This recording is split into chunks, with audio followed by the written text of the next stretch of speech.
I'm the Senior Data Analyst for the Integrated Pathways Division within ESNEFT.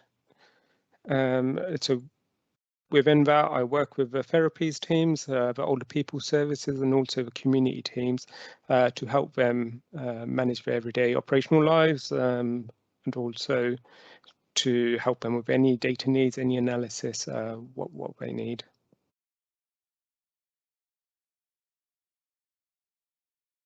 So the main purpose for them was really, well, how they've used it was how much more staffing do they need if everything was, if their amount of demand was to stay steady, how much extra staffing would they need in terms of the number of therapists they have and how many people they're able to see per week. So that was one of the major interventions for them to test, and they're able to build a business case from that to say we need, I think it was 2 extra whole-time equivalents to be able to carry on. But the key thing for me is working with them to understand, okay, what can we actually change? And if we do make these changes, what is their impact going to be? At the moment, we've assumed that it's steady referrals, but what if that was a certain percentage higher? A lot of the patients that they see, they need a number of contacts. Well, they've seen a number of times, so therapy isn't always just one contact you're seeing, and off you go. Quite often they stay in the caseload. So it was changes in kind of how many times they see these patients before they are discharged. What if they become more effective with the time they spend with patients and need to see them less often? What impact would that have on the waiting list and the time that they're waiting before they're seen initially? Things like the caseload that a whole-time equivalent is able to handle. So they've got a safe caseload, but what if they increase the actual number of people they can have in their caseload at a time? So I think those were the main things that we're able to change.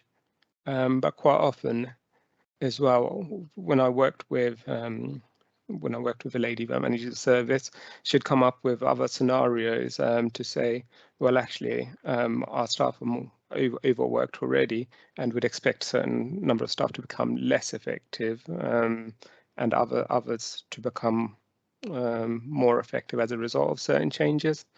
So those things, again, we had to actually translate into number of contacts and things that we have put inside the model before we are able to actually measure the change in the impact of that.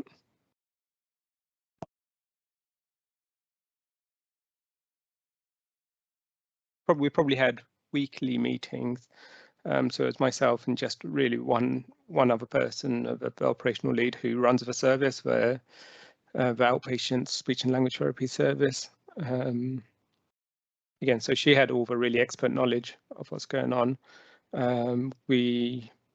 There's parts where we had to request data from the data teams that hold the data, but really it was just us two designing. This is actually what's happening, from referrals coming in to how they are processed to when they leave the system, and it was up to us to actually define, what's in the remit of a model and what's not.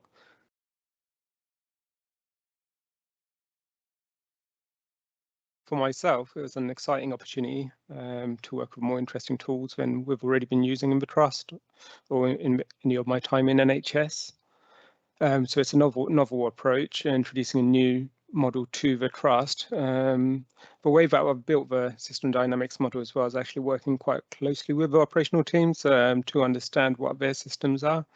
And I think because of the visual nature that you can use the Stellar Architect in with the stocks and the flows, it's actually made it for me a lot easier to explain the system back to the customers, so that they could actually buy in more and actually believe that the system I've built is accurate to their understanding, for them to validate. And also any outputs that are produced, they can use it in a helpful way to make decisions that are useful to them. We're really able to work in a collaborative way, and I think the live view in particular is really useful because they could just suggest changes. If changes that they thought that they might be able to change, but if we do actually change them, they can see in real time actually how much of an impact is that likely to have if they were to change staffing, if demand was to change in the future and things like that.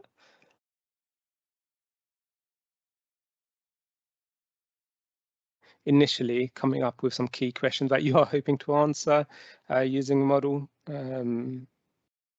Because that gave me a sense of direction of where we're trying to get to, keeping a focus. Obviously, you can have scoping documents and whatnot, to keep a record, but having that set of key, this is what the objectives are, what we want to achieve.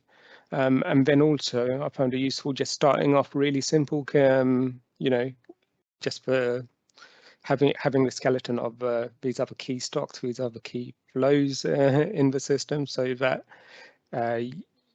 you can, you start off bigger, then you can go into the detail more later on, but also just engaging with the customers early and keeping them engaged throughout the process. I think for me that was really, really helpful and useful, because we didn't lose sight of a project. We kept going. They kept interest, and they could see it being built with them, rather than us just going away and giving a product at the end.